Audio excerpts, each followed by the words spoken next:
C'est une immense joie pour moi de prendre la parole au nom du CNT à travers la Commission Réconciliation, Justice, Droits humains, Affaires religieuses, Paix, Communication, Information, pour vous souhaiter la bienvenue au Forum national interreligieux pour la paix et la cohésion sociale. Nous sommes d'autant plus heureux de la tenue de cette rencontre que nous sommes convaincus du rôle essentiel que jouent au quotidien les leaders religieux dans le renforcement des fondements de la paix, de la cohésion sociale et la stabilité politique. Des leaders religieux qui savent assumer leurs responsabilités pour l'expansion de la culture de la paix, de la tolérance et le vivre ensemble des hommes. Permettez-moi de saluer avec déférence l'ensemble des khalifas, les dirigeants religieux de confessions musulmanes et chrétiens, les oulémas, les imams et les prêtres qui ont bien accepté de répondre à l'invitation de Monsieur le Président du CNT, le Conseil national de la transition, Dr Dansa Kourouma, sous l'égide de son Excellence, Colonel Mamadi Doumbouya, Président du CNRD, Président de la transition, chef de l'État, chef suprême des armées. Mesdames et messieurs, la Guinée, notre pays, est encore jeune et réunit toutes les conditions d'une nation d'avenir, d'une nation qui a les moyens de relever les défis de l'existence, de la prospérité, une nation à même de construire ses rêves dans le marbre.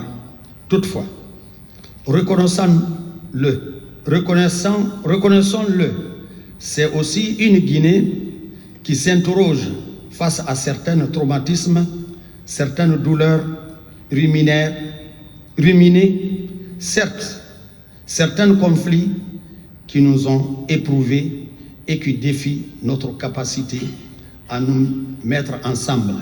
Heureusement, la force de nos croyants, la force de notre croyance en Dieu, la disponibilité de nos responsables religieux nous ont constamment aidés à transcender toutes les embûches, à rester unis et forts. Mesdames et messieurs, chers invités, il est une exigence pour les oulémas guinéens, les prêtres guinéens, les khalifes, les chefs religieux, musulmans et chrétiens, d'identifier clairement les difficultés qui assaillent notre vie en société, de s'activer inlassablement sur les chantiers de la paix et de l'harmonie sociale. Il est de leur devoir de trouver la réponse à la réplique adéquate face à des groupuscules qui se complaisent dans les forfaitures en s'abritant derrière la bannière de l'islam et évoquant le nom du Très-Haut et de ses prophètes. Des ajustements que nous ne saurions tolérer parce que, ayant la réputation de notre religion, mesdames et messieurs, chers croyants, face à ces dévouements, les oulémas et les prêtres guinéens ne peuvent pas se résigner à l'inaction. Ils mesurent, et certes, leur responsabilité dans toute son envergure face aux errements de ceux qui sèment la division. Les religions sont debout, les religieux sont debout et agissent au nom de la paix et de l'unité nationale. C'est dans ce sens qu'il est important de mettre ensemble les idées, de coordonner nos actions, de nous fixer les mêmes objectifs. En effet, c'est en évoluant ensemble que nous donnerons à nos efforts toutes les chances de parvenir à asseoir la paix, à cimenter l'unité nationale et la coexistence pacifique, et à offrir à la prospérité la possibilité, l'opportunité d'une vie harmonieuse qui a un sens de développement et le mieux-être. Mesdames et messieurs, ce forum national interreligieux qui regroupe plus de 200 leaders religieux est un haut lieu d'échange, de débat et de coopération entre les communautés qui partagent ensemble un quotidien, qui éprouvent les mêmes peines et qui rêvent et qui travaillent pour l'unité nationale en arborant la piété.